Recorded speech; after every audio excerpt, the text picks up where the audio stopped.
L'action où tu entends seulement que diviser. Partout là, oh, voilà, oh, oh. Toujours les mêmes gens dans toi. Et tu demandes Seigneur pourquoi. Mais faut jamais désespérer. Car qui croira verra. Oh, verra, oh, oh, oh. Qui croira verra. Oh, verra, oh, oh. Et la foi, qui croira verra. Oh, verra. L'action où tu entends seulement que diviser. Partout là, oh, voilà, oh, oh. Toujours les mêmes gens dans toi. Après la prière, je suppose que la sœur m'a passé la parole. Merci bien de... On va passer la parole, cher responsable. Et révérende sœur, responsable technique, même comme il traîne encore le pas, chers délégués du personnel, chers collaborateurs, soyez les bienvenus dans cette somptueuse salle. Nous sommes bien au rendez-vous de notre réunion mensuelle et allons profiter pour passer le terme de marqué au tableau dépression nerveuse. Vous allez vraiment nous excuser d'avoir fait ça de façon archaïque. L'homme a créé la machine et la machine a fini par trahir l'homme. Ce petit travail a été préparé dans la machine, mais la machine nous a lâchés dans les dernières minutes. Donc nous allons souffrir de présenter ça aussi simplement comme ça.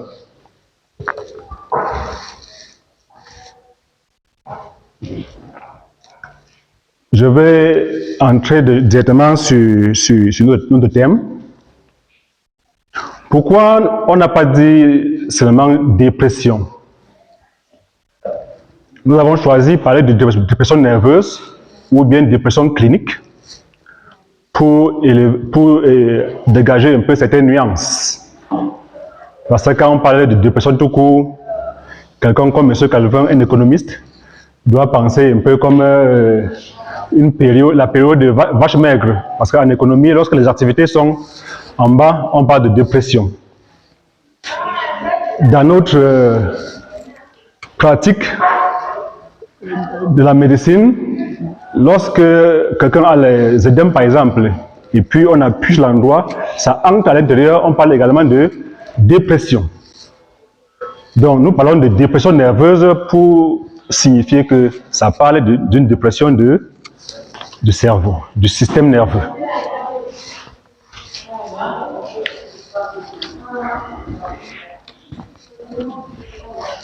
Je ne veux pas seulement dire des choses à mes collègues, j'aurais souhaité que ça soit un peu un partage. Parce que nous tous avons vu le cours sur la dépression. Mais s'il faut parler de la dépression, on va dormir ici.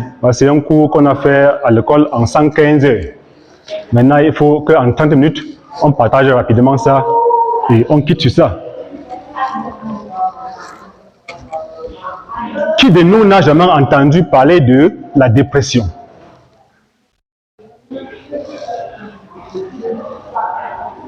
La personne se lève le doigt. Qui n'a jamais entendu parler de dépression? Si personne ne se lève le doigt, ça veut dire que au moins nous tous, on a déjà entendu parler de dépression. Il y a quand même un doigt qui réussit à dire qu'il n'a jamais entendu parler de dépression. Il y a, on peut entendre et ne pas comprendre. Mais c'est bien, c'est la première question. Qui n'a jamais entendu parler de dépression? Il y a un doigt qui n'a jamais entendu parler. Il est seul. Il y a deux doigts. Jamais entendu parler de dépression. Ok, il y en a qui ont entendu, mais ne savent pas ce que c'est que la dépression. Bon, pour ceux qui ont déjà entendu, est-ce qu'ils peuvent nous donner une idée de ce qu'ils savent de la dépression? c'est pas un jugement, hein. Soyons libres, prenons la parole et exprimons-nous. Ça va nous aider dans l'évolution de l'exposé.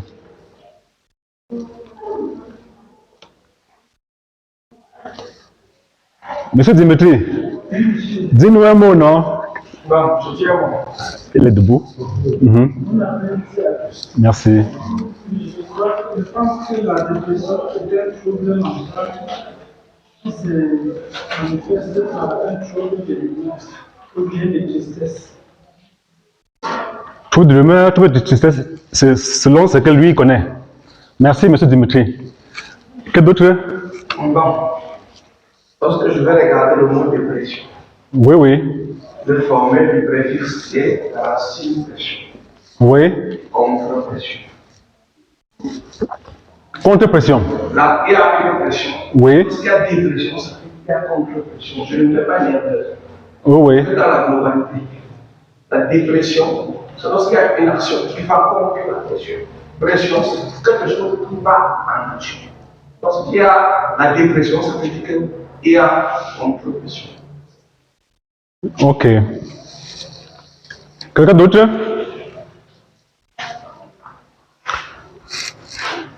Est-ce qu'il y a quelqu'un d'autre encore pour nous dire que je ne parle pas de dépression? Et Madame Odenjou, quand elle est là? Bah, vous dites quelque chose, non? Et elle va dire après. Ok. Nous allons poursuivre avec notre thème et en continuant, on va comprendre si ce que les uns et les autres ont dit va en droit chemin.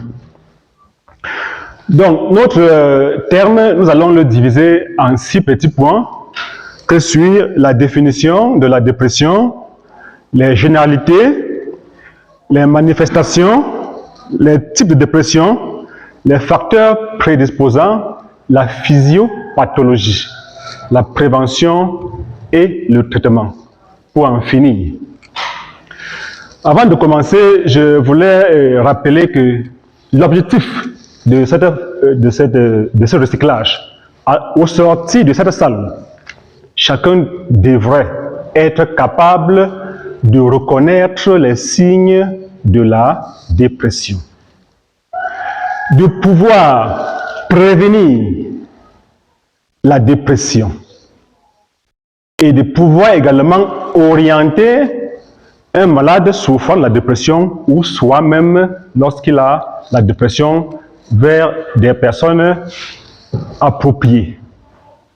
C'est un peu ça l'objectif de notre formation d'aujourd'hui. Sans plus tarder, nous allons entrer dans le vif du sujet. C'est quoi la dépression nerveuse? Alors, la dépression nerveuse est définie comme l'anesthésie affective, anesthésie psychique et anesthésie physique également, sur une durée donnée au moins 14 jours. Donc la dépression est définie comme un ensemble de signes plus une durée de temps donnée. Alors pour ce qui est de l'anesthésie affective, psychique et physique, nous allons décrire ça dans les symptômes, dans les manifestations de la dépression. On nous dit que la dépression est une véritable pathologie psychiatrique. Pourquoi on dit ça? Parce que ce n'est pas un signe. Il y a les gens qui reçoivent un malade et disent plainte, fièvre, céphalée, dépression. Non, la dépression n'est pas un symptôme. La dépression est un diagnostic. Nous disons que c'est, on peut aussi dire dépression nerveuse. On peut aussi dire dépression clinique. Parce que c'est une maladie qui n'a pas d'examen de laboratoire pour diagnostiquer ça. C'est sur la base de la clinique que nous pouvons dire que quelqu'un souffre de la dépression ou pas. Ça, c'était la définition. On va passer sur le prochain élément qui sont les généralités. Oui, oui. La définition. Ok, nous disons que la définition de la dépression nerveuse, la dépression est un ensemble de symptômes sur une durée donnée. Alors, ces symptômes, c'est l'anesthésie physique, psychique et affective qu'on va définir, qu'on va expliquer sur le point suivant. Et que ce n'est pas un symptôme, c'est un diagnostic. Selon l'Organisation mondiale de la santé, l'OMS, la dépression est la première cause de morbidité et d'incapacité dans le monde. Selon ces dernières estimations, plus de 300 millions de personnes dans le monde vivent désormais avec ces problèmes. C'est le trouble psychiatrique le plus fréquent. Ça veut dire quand on parle de schizophrénie, quand on parle de troubles bipolaires, la dépression est la pathologie psychiatrique la plus fréquente. Même chez nous, nos registres de constatation en démontrent. Elle touche 2 fois les femmes plus que les hommes. Donc, sur 20 personnes souffrant de la dépression, 15 personnes sont des femmes et 5 personnes sont des hommes. Elle touche également tout le monde, du bébé jusqu'au vieillard, sans distinction de sexe. Chez nous au Cameroun, on estime à plus d'1 million de personnes qui souffrent de la dépression à l'heure actuelle en 2023. Donc, d'où notre intérêt de nous appesantir sur cette pathologie. C'est un tueur silencieux. Je parlais plus haut là de l'anesthésie affective, psychique et physique. Alors, nous revenons maintenant sur les manifestations pour décrire un peu ce que c'est que ça. Alors, au niveau de l'affection, on parlait de signe de cafard. C'est quoi le signe de cafard? Le signe de cafard, c'est une sorte de tristesse. Il faut que je vais m'excuser également sur la qualité de ma voix. Hein. J'ai les problèmes au niveau des cordes vocales. C'est pourquoi il y a certains mots que je peux prononcer mal. S'il vous plaît, si quelqu'un ne suit pas bien un mot, il me demande, je répète.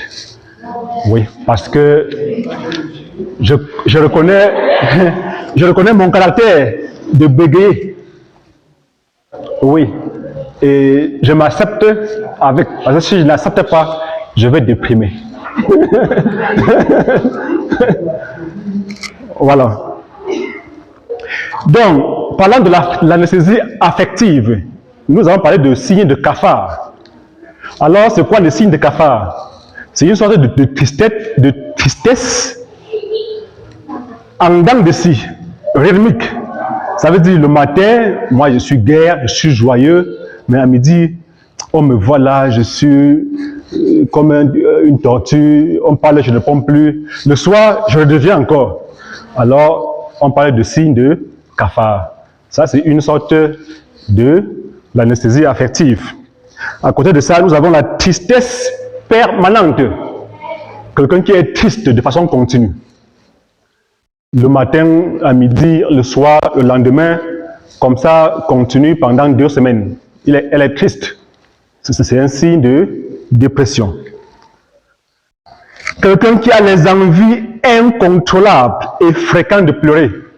Alors, envie incontrôlable et fréquente de pleurer.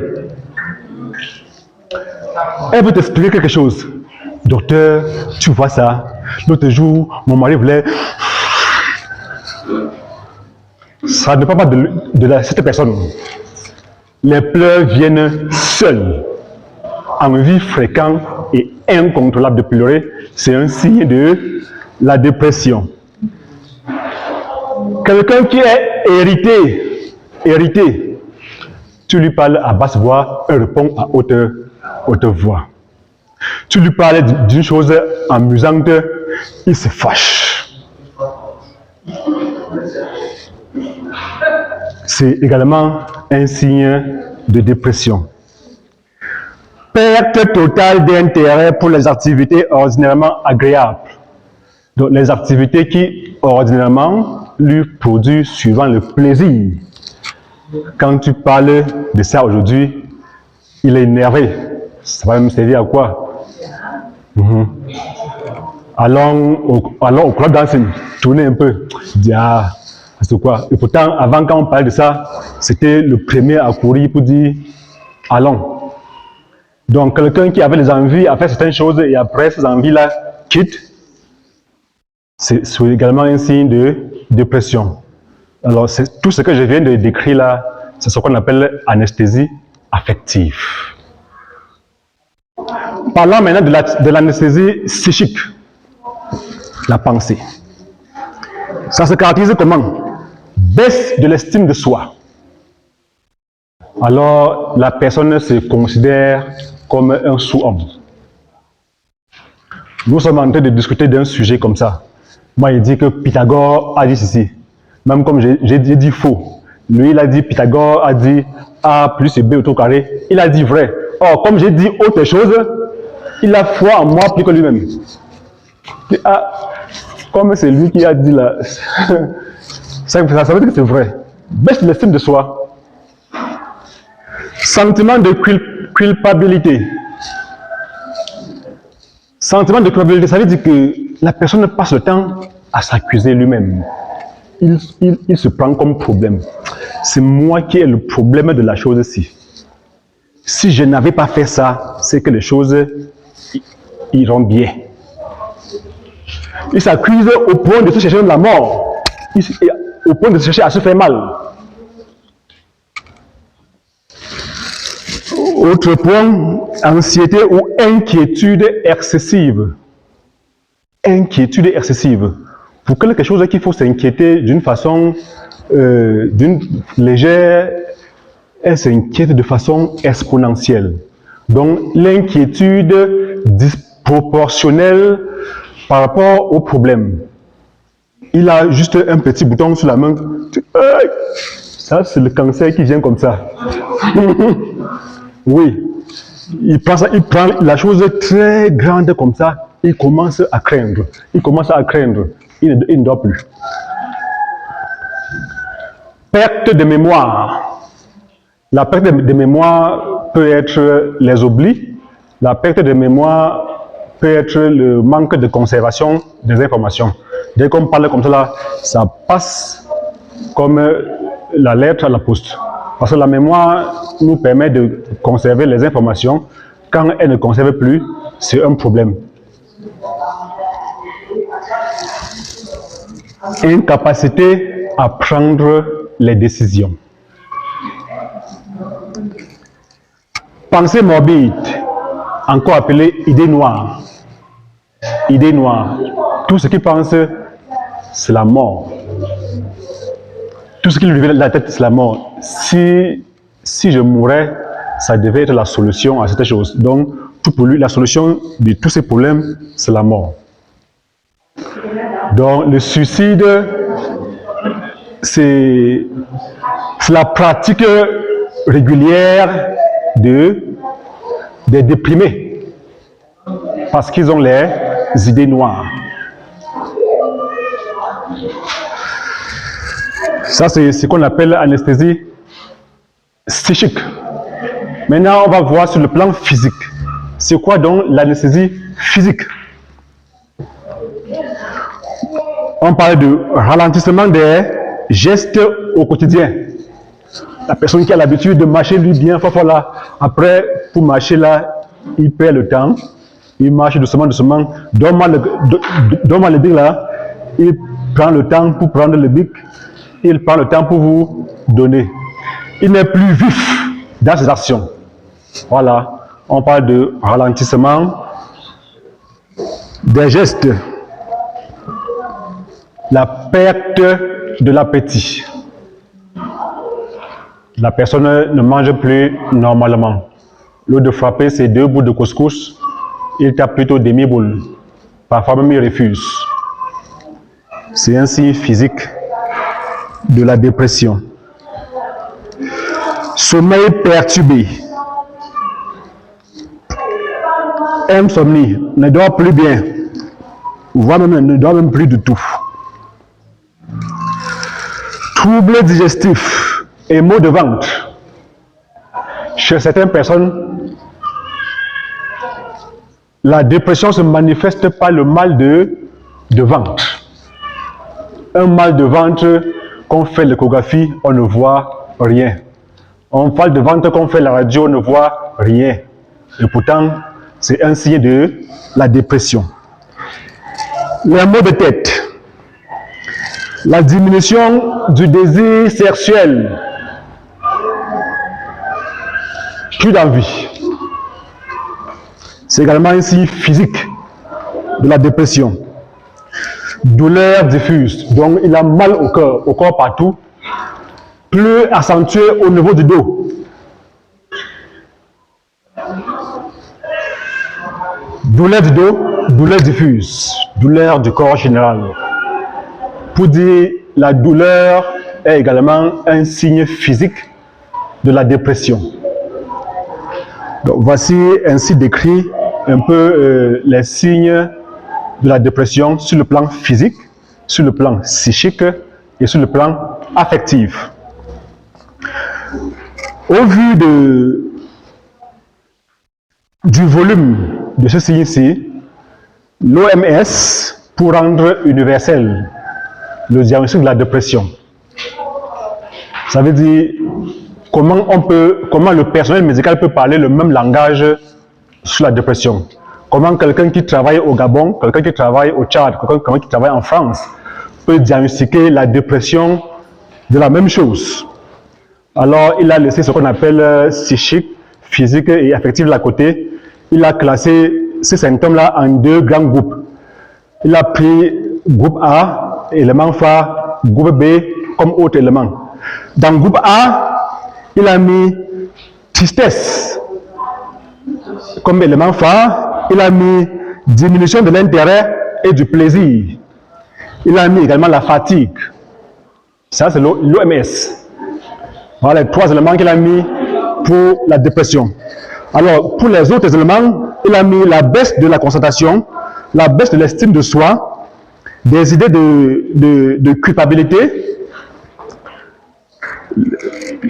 les idées d'auto-agressivité et suicidaire, perturbation de sommeil et diminution de l'appétit. Selon lui, par exemple, il dit qu'on peut avoir une dépression légère, une dépression modérée ou bien une dépression sévère. Selon les deux classifications qu'il vient de nous donner là. Il dit, si tu as par exemple deux symptômes du groupe A et deux symptômes du groupe B, on te classe comme dépression légère. Si tu as deux symptômes du groupe A et trois symptômes du groupe B, on te prend comme dépression moyenne ou bien modérée. Alors, si tu as trois symptômes du groupe A et plus de 4 symptômes du groupe B, c'est la dépression sévère. Ça, c'est l'OMS.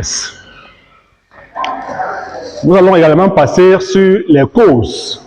Qu'est-ce qui cause en réalité la dépression? Qu'est-ce qui cause la dépression? Quelqu'un peut dire un mot avant qu'on continue? Oui, monsieur. Le stress. Le stress cause la dépression. Le stress est également un symptôme de la dépression. Qui dit encore autre chose?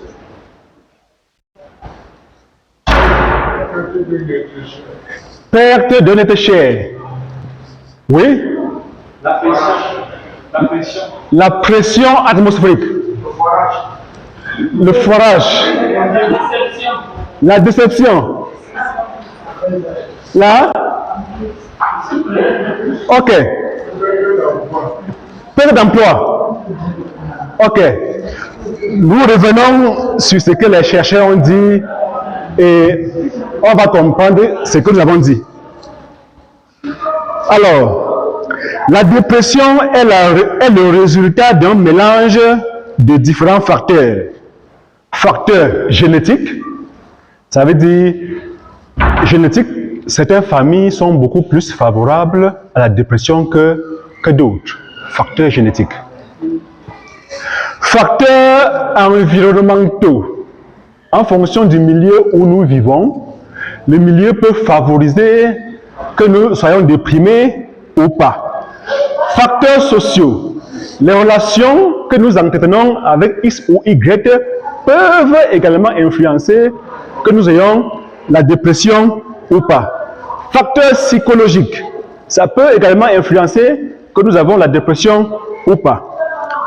Néanmoins, on peut essayer de dresser une liste non exhaustive des facteurs déclenchants de la dépression. Événements traumatiques. Dans les événements traumatiques, c'est tout ce que nous avons cité là. Le deuil, le vol, le viol, la perte d'emploi, le divorce, la perte d'un être cher, le chômage. Ça, ce sont les causes traumatiques qui peuvent engendrer une dépression. Nous avons certaines maladies, diverses maladies, comme l'hypothyroïdisme, comme l'AVC, comme certains cancers, comme la maladie de Parkinson, qui peut également provoquer la dépression. Nous avons les douleurs chroniques. Une douleur que nous avons et qui ne finit pas, qui est toujours là, peut finir par nous causer, par nous provoquer la dépression. Certains médicaments, comme les narcotiques, comme les calmants, les corticostéroïdes, les pilules hormonales peuvent également être responsables de la dépression. Ça veut dire quoi? Quand quelqu'un nous trouve avec sa dépression, nous allons fouiller la cause sur tout ce qu'on a cité là. Est-ce que cette personne-ci prend une méthode hormonale? Comme planning, ça peut être possible. Est-ce qu'il prend des corticoïdes, par exemple? Est-ce qu'il a une douleur chronique? Est-ce qu'il souffre de la maladie de Parkinson? Est-ce qu'il a l'AVC? Est-ce qu'il a, pendant sa vie active, est-ce qu'il a eu des événements traumatiques, tels que le viol, tels que la séparation, tels que. Il faut noter que les chercheurs ont démontré que la séparation amoureuse reste la cause la plus difficile à résoudre, comme traumatisme. Oui, ça reste un choc plus violent jusqu'à l'heure actuelle. Donc, voici ce qui est comme cause de la dépression. Nous allons passer sur les causes, on va entrer sur les types de dépression. Comment on peut... C'est vrai qu'il y a plusieurs classifications selon les auteurs, mais on va parler de quelques-uns. La dépression selon les origines. Nous avons la dépression exogène, ça veut dire que la cause est de l'extérieur. On appelle ça également la dépression réactionnelle ou bien exogène. Quand nous voyons exogène, ça veut dire qu'il y a la dépression endogène. Si on parle d'exogène, ça veut dire qu'il doit y avoir quelque part endogène. Ça veut dire que les causes sont viennent que de l'intérieur et qui ne dépendent pas de nous. Dépression endogène. C'est pourquoi il y a le psychologue là, j'oublie pas son nom, qui a dit, quand vous voyez elle déprimée, il ne suffit pas de lui dire, ça va, calme-toi, ça va aller, sois fort. Il y a des dépressions qui ne dépendent pas de nous. Que l'origine est intrinsèque. Nous avons également la dépression du postpartum. Postpartum. Ça veut dire après l'accouchement. Que certains chercheurs ont dit que ça serait causé par la baisse brutale des hormones dans le corps de la femme. Et d'autres chercheurs ont également opposé que c'est faux. Que si ça concernait les hormones, ça ne devait pas concerner les hommes aussi, parce que les hommes aussi souffrent de la dépression du postpartum. Ça concerne femmes et hommes. Nous avons également la dépression saisonnière.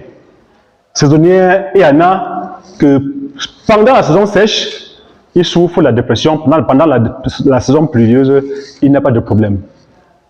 Pendant la saison pluvieuse, par exemple, il a ce problème. Pendant la saison sèche, il n'y a pas de problème. On parle de dépression saisonnière.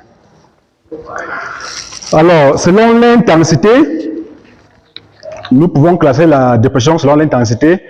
On a la dépression légère, modérée et sévère, comme nous avons dit là derrière. Et selon les manifestations, les signes et symptômes, on peut avoir la dépression stuporeuse, la dépression délirante, la dépression anxieuse, la dépression atypique et la dépression masquée. Ok. Nous allons passer au prochain point, qui est la physiopathologie de la dépression. Alors, qu'est-ce qui se passe en réalité dans notre corps quand nous souffrons de la dépression? Il faut rappeler que ça concerne le système nerveux. Rappelons-nous du coup moins de la troisième, que la cellule nerveuse, encore appelée neurone, est la cellule fondamentale du système nerveux. Ça veut dire quoi? La plus petite unité qui puisse exister à l'air libre. Parce que si c'est au microscope, on peut le sectionner et le voir toujours. Qui puisse exister à l'air libre, c'est appelé cellule nerveuse. Parce que tout se passe autour de cette cellule nerveuse.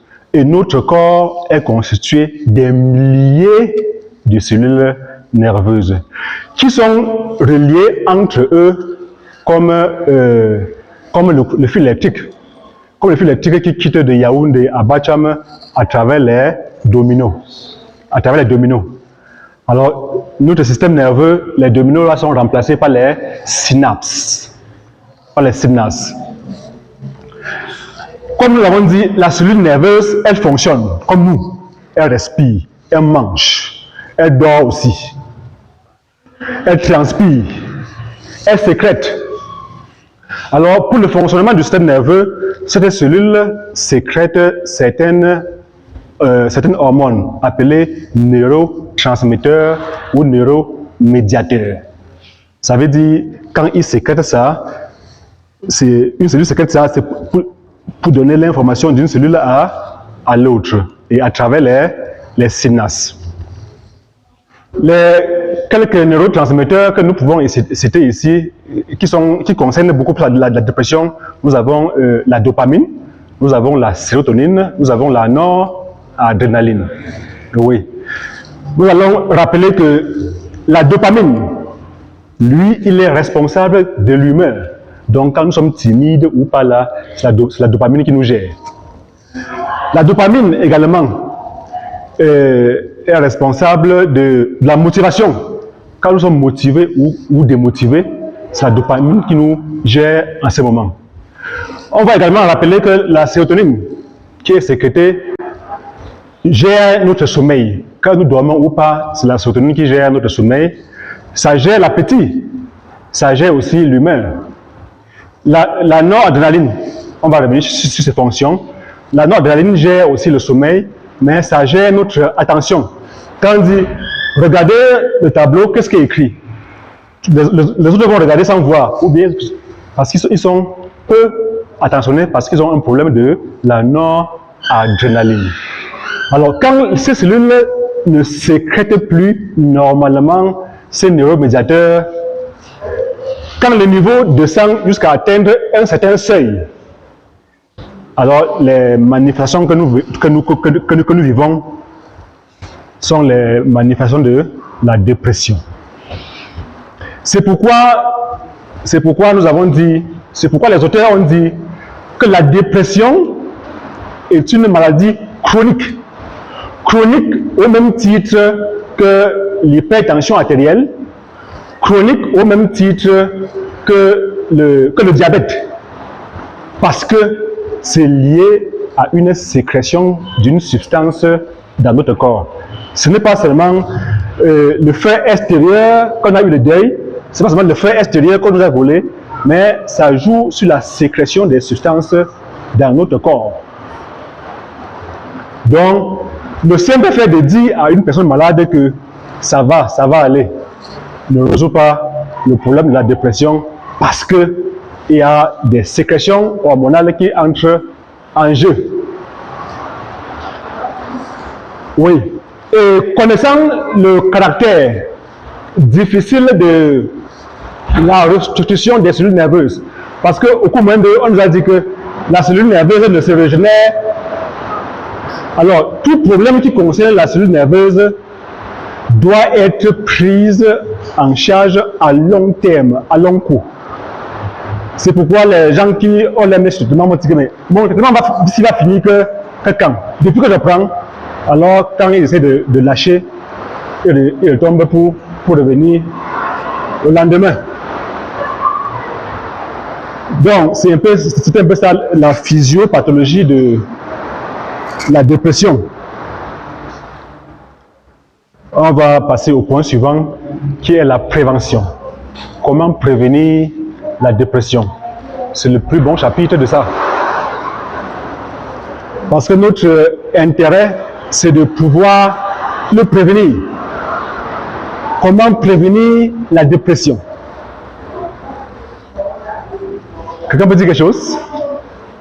Comment prévenir cette fameuse maladie?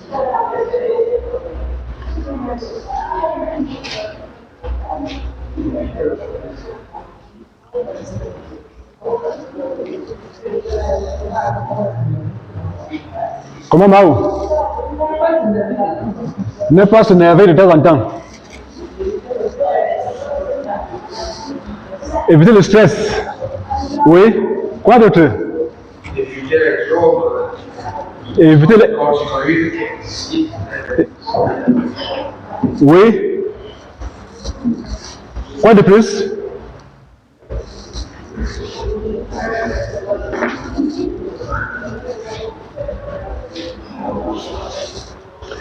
Ok.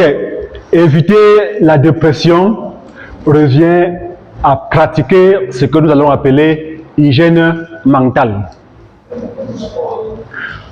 Comme l'hygiène bucco-dentaire, comme l'hygiène corporelle, il y a aussi l'hygiène mentale. C'est quoi donc l'hygiène mentale? Qu'est-ce qui entre dans l'hygiène mentale? Alors, le numéro 1, on dit il faut bien manger. Bien manger. Ça veut dire quoi bien manger? Manger équilibré. Les 6 groupes d'aliments, comme on a vu à l'école primaire, les protéines, les glucides, les lipides, les sels minéraux et autres, les aliments complets. Il faut bien manger. Nourrir son corps revient à nourrir son système nerveux. Au bas âge, on dit que l'enfant doit manger pour grandir, mais à l'état adulte, on doit manger pour fonctionner. Pour fonctionner son système.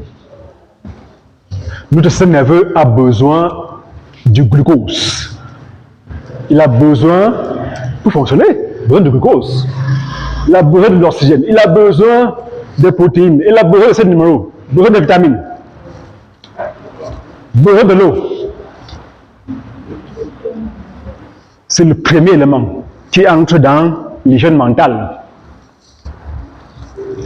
Dormir suffisamment. Lorsque nous dormons, on donne aussi le temps à notre cellule nerveuse de se reposer aussi. Parce que quand notre cellule nerveuse ne se repose pas bien, il ne joue pas bien son rôle. Son rôle qui est de sécréter ces substances que nous avons citées, les neurotransmetteurs. Et quand il ne sécrète pas jusqu'à un certain seuil, nous tombons malades. Oui. Bien dormir. Moi, je pense qu'on dit qu'un adulte doit dormir en moyenne 8 heures par jour, non? C'est ce qu'on dit, qu'un adulte doit dormir en moyenne 8 heures de temps par jour. Bouger. Bouger, faire le sport, faire les activités physiques. Ça entre dans l'hygiène mentale. on doit bouger. Le médecin a dit le matin que l'activité sportive nous épargne de beaucoup de choses. Il a pris seulement le cas de l'AVC qu'il a eu dernièrement. Mais je dis, la dépression, le sport nous épargne également de la dépression. Un auteur a dit ceci, une personne qui mène régulièrement les activités physiques est protégée contre la dépression pendant 2 à 9 ans, même après l'arrêt des activités.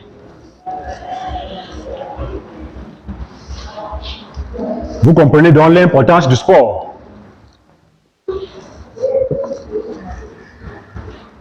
Toujours dans le cadre de l'hygiène mentale, on dit nous devons fixer nos objectifs à atteindre à court terme, à moyen terme et à long terme. Parce qu'il y a des personnes qui sont là comme ça, là, tu demandes quel est ton projet le mois prochain. Ils n'ont pas de projet. C'est pourquoi que certains auteurs ont également dit tout simplement qu'ils ont défini la dépression comme des personnes n'ayant pas d'objectif. Que des personnes n'ayant pas d'objectif sont purement des déprimés. Donc, intérêt d'avoir ces objectifs à court terme, à moyen terme et à long terme. Faire des exercices mentaux. Dans des petits calculs, on dit 3 plus 4, c'est combien? Attendez, je prends ma calculatrice. Alors, quand nous avons l'habitude de donner le travail à notre cerveau, alors ça nous protège également contre beaucoup de choses que nous ignorons. C'est un peu ça. À lire de façon permanente. Quand nous lisons de façon permanente, on trouve les nouveaux mots, on oblige le cerveau de les retenir et autres. Ça lui donne du travail, le cerveau reste en éveil, ça nous protège également contre la dépression. Faire son bilan quotidien. Bilan quotidien, ça rentre dans l'hygiène mentale. C'est quoi donc le bilan quotidien? Qui comprend un peu le sens du bilan quotidien? Si je dis seulement ça, je passe. Oui, oui. En fait, selon moi, ça veut dire qu'à la fin d'une semaine, vous devez évaluer la semaine qui est passée. Qu'est-ce que j'ai fait? Qu'est-ce que je n'ai pas fait? Pourquoi j'ai fait ceci? Pourquoi je n'ai pas fait? En fait, ça permet de faire une collection. Ok, c'est bien, mais il a pris dans le cadre de la semaine. Moi, je prends dans le cadre de la journée, bilan quotidien. Ça veut dire à la fin de la soirée, vous devez partager vous devez évaluer votre journée. Quand c'est difficile de l'évaluer seul, on peut évaluer avec son partenaire. Dès qu'on rentre, c'est vrai que c'est parfois difficile. Oui. Que B, c'est comment? Comment était ta journée? J'ai passé une journée merveilleuse. Le travail était écrasant. Comment? C'était écrasant. Oui. Il y a un malade là qui a dit des choses, j'ai répondu comme ça. Il s'est irrité, j'ai lancé certains mots. Il dit que non, tu sais que c'est un patient, c'était un malade. Un malade, tu dois prendre un malade comme malade. C'est toi qui dois le soigner, c'est pas lui qui doit te soigner. C'est un peu ça. À la fin de la journée, et puis, on doit prendre ce qu'on a réussi pour faire sa joie. Ce qu'on a échoué pour prendre des leçons. Et s'il y a possibilité de demander ses excuses à la personne à qui on a offensé. Là, quand tu laves ta journée, la journée suivante, tu es propre. Ouais, monsieur Romain, excusez-moi. Hier, là, dans les blagues, sans doute, j'étais fait mal. Excusez-moi. Alors, quand il m'excuse, moi, je me sens heureux. Je me sens heureux. C'est ça le bilan quotidien. On doit partager sa journée avec son partenaire, chaque soir.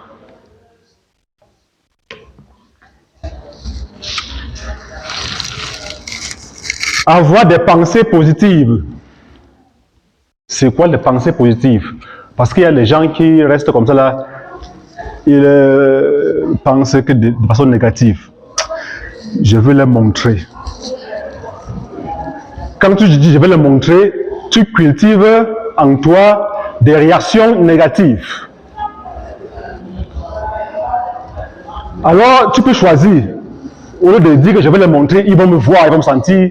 Tu choisis de dire, je vais démontrer quelque chose là. Je vais rendre tout le monde joyeux. Comment les rendre joyeux? Quand tu réfléchis dans ce sens, ta mémoire est aussi à l'aise. Tu restes avec un sourire. Celui qui met les pensées négatives dans sa tête ne peut pas vivre avec un sourire aux lèvres. Non. Tu dois vivre tel que tes pensées t'orientent. Donc, restons avec les pensées positives dans la tête. Ça va nous aider contre la dépression nerveuse. Et on doit aussi entretenir les relations sociales. C'est quoi les relations sociales? Ce sont les échanges. Notre centre-ci ne peut pas vivre sans entretenir des relations. C'est impossible. Il y a les partenaires, il faut avoir les réactifs ici, il faut avoir les médicaments ici, il faut avoir... Ce sont des relations.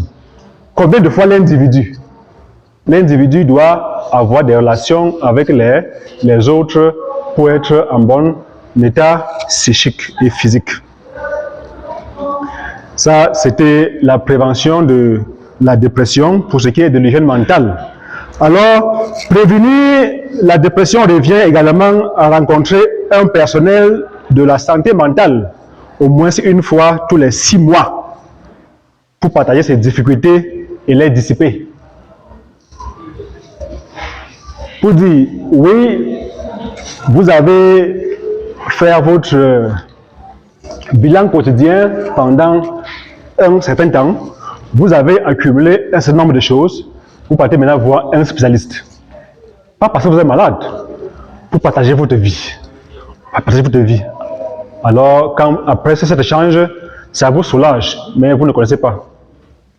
Mais ça vous soulage quelque part.